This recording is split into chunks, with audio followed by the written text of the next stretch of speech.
محال ہے، بندے سے تیری ہم خدایا محال ہے، کچھ کہہ سکوں زبان سے میری کیا مجال ہے، واحد ہے لم یلد ہے خود اپنی مثال ہے، جس کا جواب ہو نہ سکے وہ سوال ہے، روح عظیم خالق ارض و سما ہے تو، یہ بات طے شدہ ہے کہ بے شک خدا ہے تو، یہ بات طے شدہ ہے، یہ بات طے شدہ ہے کہ بے شک خدا ہے تو، واسن من قلم ترقت وینی واجمن من قلم تلد النساء خلقت مبرم من کل عیب کأنک قد خلقت کما تشاء، سر سے لے کر پاؤں تک تنویر ہی تنویر ہے، سر سے لے کر پاؤں تک تنویر ہی تنویر ہے، گفتگو سرکار کی قرآن کی تفسیر ہے، سوچتی تو ہوگی دنیا مصطفیٰ کو دیکھ کر، ارے وہ مصور کیسا ہوگا جس کی یہ تصویر ہے، جس کا عقیدہ دائیں ہاتھ اٹھا کے بولے ذرا سبحان اللہ، گج بج کے کہے سبحان اللہ، سوچتی تو ہوگی دنیا مصطفیٰ کو دیکھ کر، ارے وہ مصور کیسا ہوگا جس کی یہ تصویر ہے۔ اور قبلہ قاری صاحب میری اوقات کا جملہ ہے، میری اوقات کا کہ ناسا ہوں کہ سعادت کے گھول اڑ رہا ہوں، میزان محبت پہ انہیں تول رہا ہوں، اگر چھوٹا ہوں مگر بول بڑے بول رہا ہوں، کہ تعریف محمد میں زباں کھول رہا ہوں، چھوٹا ہوں مگر بول بڑے بول رہا ہوں، کہ تعریف محمد میں زباں کھول رہا ہوں۔ اور قاری صاحب آپ کی خاص طور پر توجہ اس جملے میں چاہوں گا، یا صاحب الجمال و یا سید البشر، یا صاحب الجمال و یا سید البشر من وجہ کالمریر لقد نور القمر لا يمکن ثناء کما کان حقہ، بعد از خدا بزرگ توئی قسم۔ حضور بڑا خوبصورت جملہ یہاں پہ دینے لگا ہوں، آپ کے شہر فیصل آباد کی سرزمین کے ایک شاعر نے لکھا ہوا کہ لکھوں گر حضور کے احسان کم سے کم،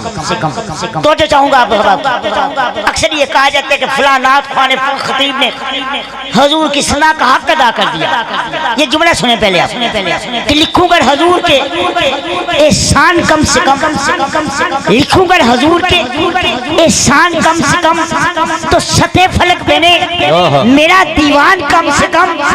دریا درخت سب ہوں قلم دان کم سے کم، تب بھی نہ جا کے لکھا جائے گا عنوان کم سے کم، اور تعریف تری یا نبی کیا کر سکے بشر، بعد از خدا بزرگ توئی قصہ مختصر۔ جو سمجھ آئیے نا وہ بندہ بولے ذرا سبحان اللہ، ہاتھ اٹھا کے کہا سبحان اللہ، لکھوں گر حضور کے بعد از خدا بزرگ توئی قصہ مختصر۔ عزیزان گرامی آج کے عظیم الشان محفل آپ کے چک انعقاد پذیر ہے، سب سے پہلے اہل دین ہے جس محبت اور خوبصورت انداز میں عظیم الشان محفل میلاد مصطفیٰ کا انعقاد کیا۔ میں پورے گاؤں کو مبارکباد دیتے ہوئے آگے بڑھنا چاہوں گا، ایک بار میرے لیے نہیں حسنین کریمین کے نانا کے لیے ہاتھ اٹھا کے کہہ دو سبحان اللہ، اس طرح نہیں دائیں ہاتھ اٹھا کے ذرا بولے سبحان اللہ۔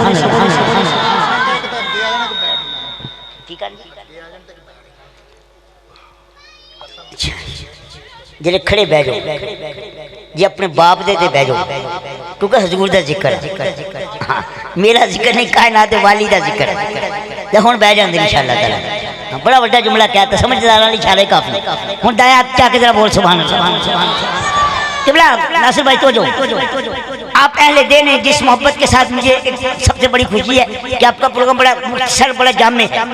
یہ نہیں کہ شور شرابہ ایک آیا چلا گیا تو میری طرف میں اور آپ اس قوم میں کھڑے ہو کر ذکر مصطفیٰ کی بزم سجا کے بیٹھے۔ قاری صاحب آپ کی بھی خاص طور کس کی بزم مصطفیٰ سجا کے بیٹھے، کون سی بزم؟ ہاتھ اٹھا کے کہنا کون سی بزم ہے؟ بزم مصطفیٰ، جس کو پتا ہے دائیں ہاتھ اٹھا کے کیا کون سی بزم ہے؟ نہیں دائیں ہاتھ اٹھا کے کون سی بزم ہے؟ بزم نہیں ہاتھ اٹھا کے بزم، ہاتھ اٹھا جس کا ہاتھ سلامت ہے ہاتھ اٹھا کے کہے بزم مصطفیٰ۔ میں اور آپ آج یہاں پہ بزم مصطفیٰ سجا کے بیٹھے ہیں، کائنات کی سب سے بڑی بزم، مد والی، عطا والی،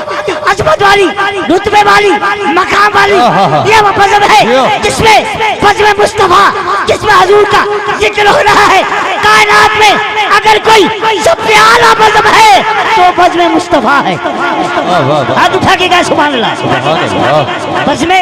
مصطفیٰ ہے یہ وہ بزم ہے جو فرش پر حضور کا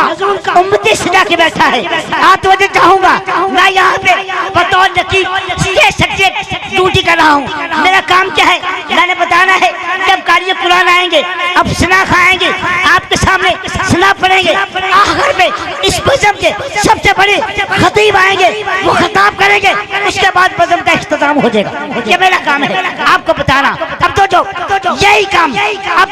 عرش پہ ہو رہا ہے مالک کائنات ہے دو جہانوں کا بنانے والا ہے زمین نہیں بنی آسمان نہیں بنا چاند نہیں ہے سورج نہیں ہے آدم نہیں ہے عیسیٰ نہیں ہے موسیٰ نہیں ہے کائنات میں کچھ بھی نہیں وجود کائنات بھی نہیں ہے تب دو جہانوں کا مالک عرش پہ ایک بزم سجا کے بیٹھا ہے اس بزم کا نام ہے بزم مصطفیٰ اللہ اللہ نعرہ رسالت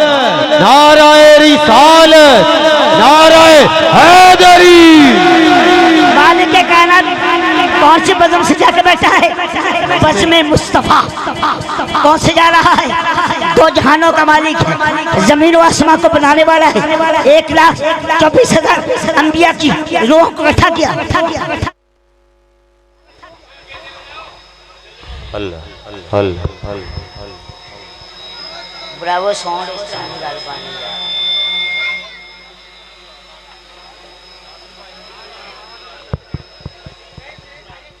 چلانا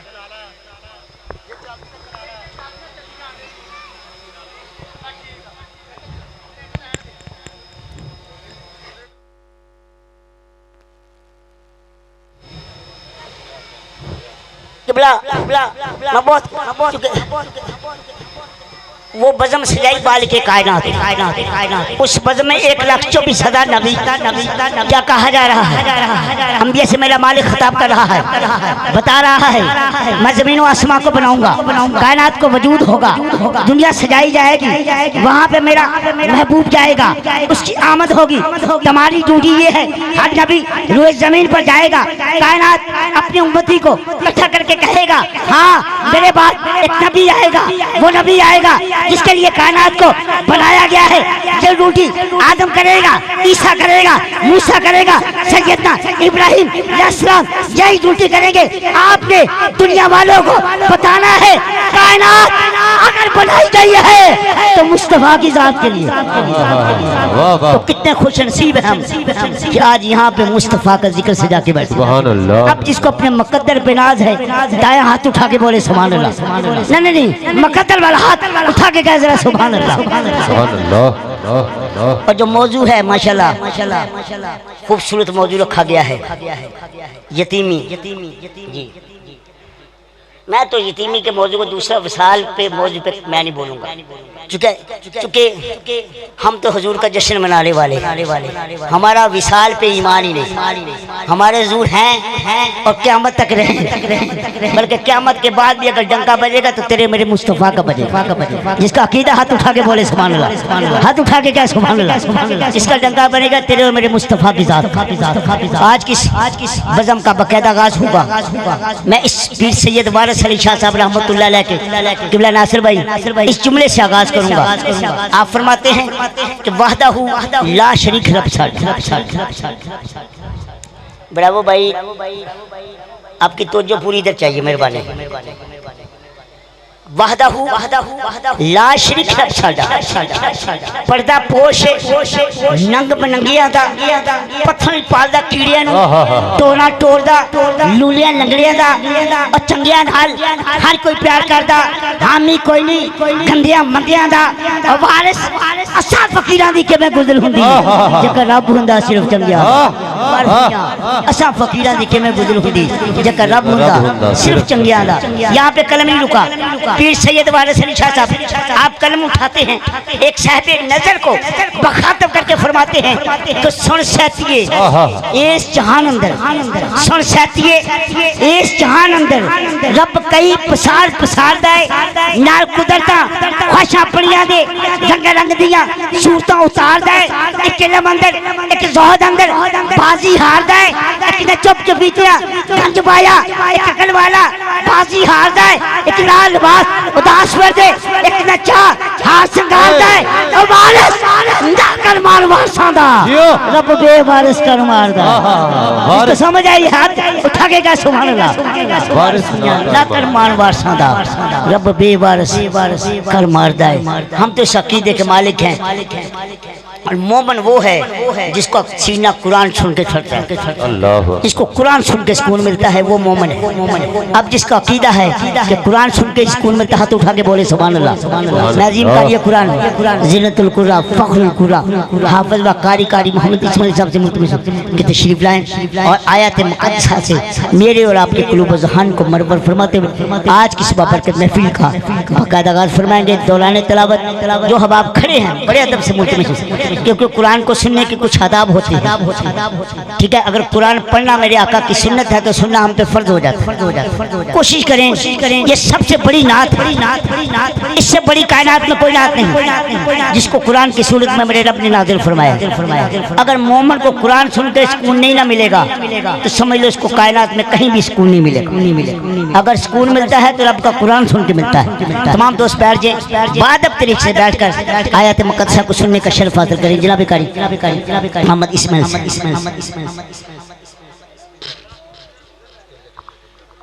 کدھر جانا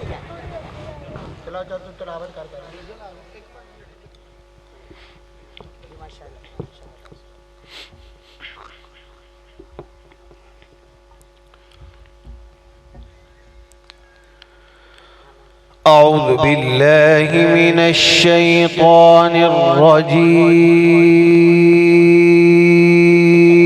الرجيم سبحان اللہ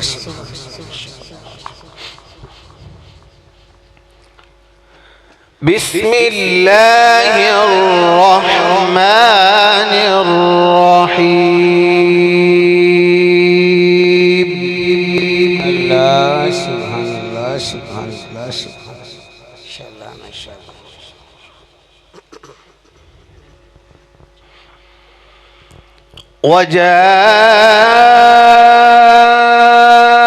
وجاءوا على قميصه بدم كذب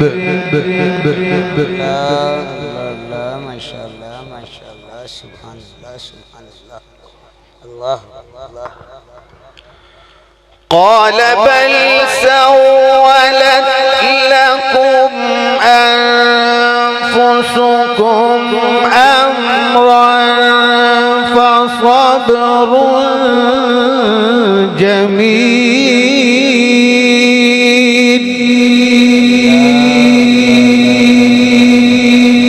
ماشاءاللہ ماشاءاللہ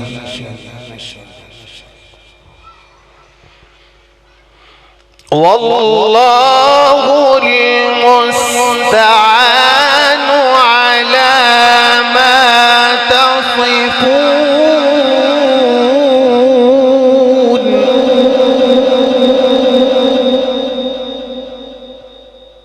اللہ اللہ اللہ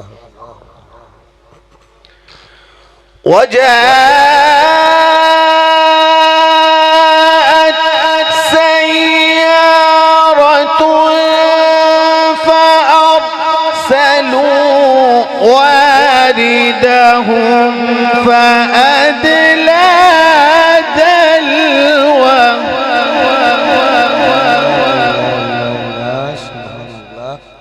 اللہ اللہ اللہ قال يا بشرى هذا غلام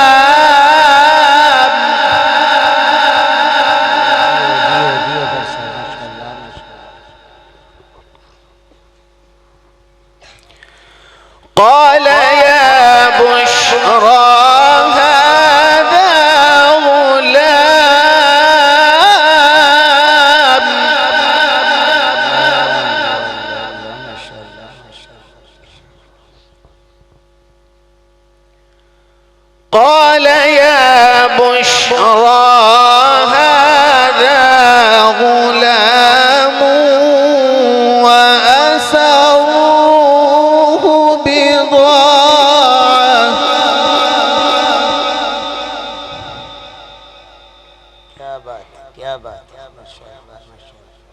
والله عليم بما يعملون.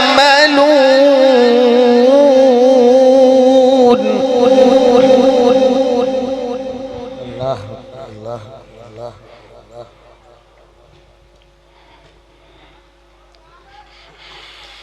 وجاءت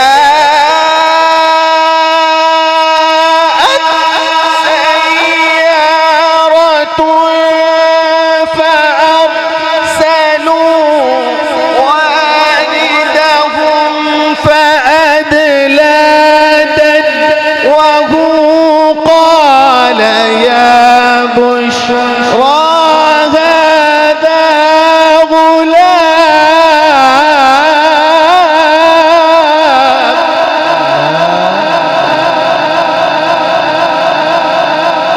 هذا سبحان الله سبحان الله.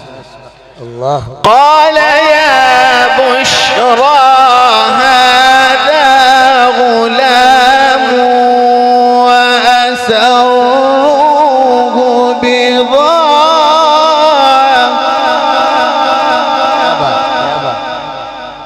الله الله الله. والله عليم بما يعملون.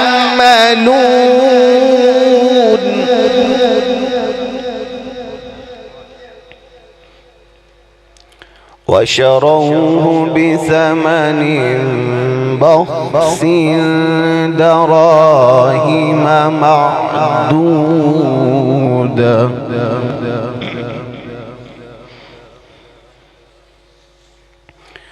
وكانوا فيه من الزاهدين.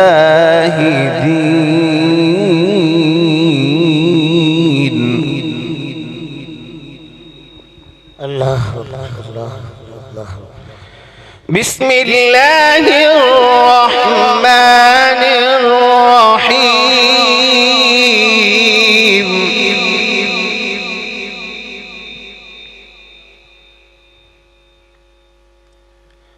لإيلاف قريش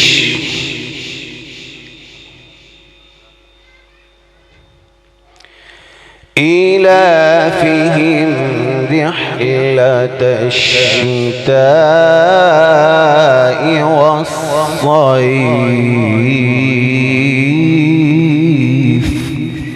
الله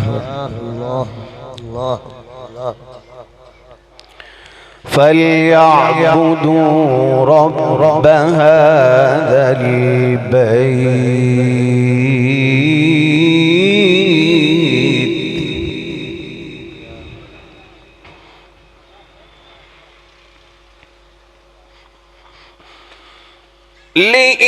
لإيلاف قريش إيلافهم رحلة الشتاء والصيف فليعبدوا رب هذا البيت الذي أطعمهم من جوع وآمنهم من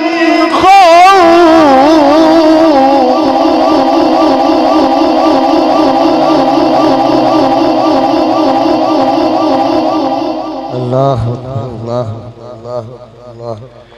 بسم الله الرحمن الرحيم.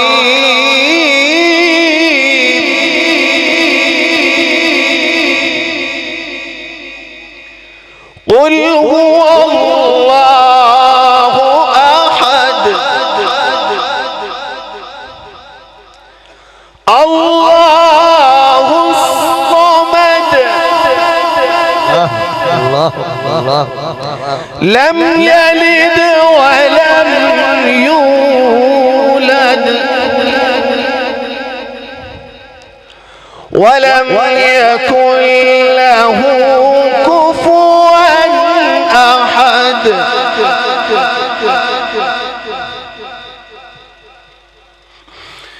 بسم الله الرحمن الرحيم قل هو الله أحد الله الصمد لم يلد ولم يولد ولم يكن له كفوا أحد صدق الله العظيم.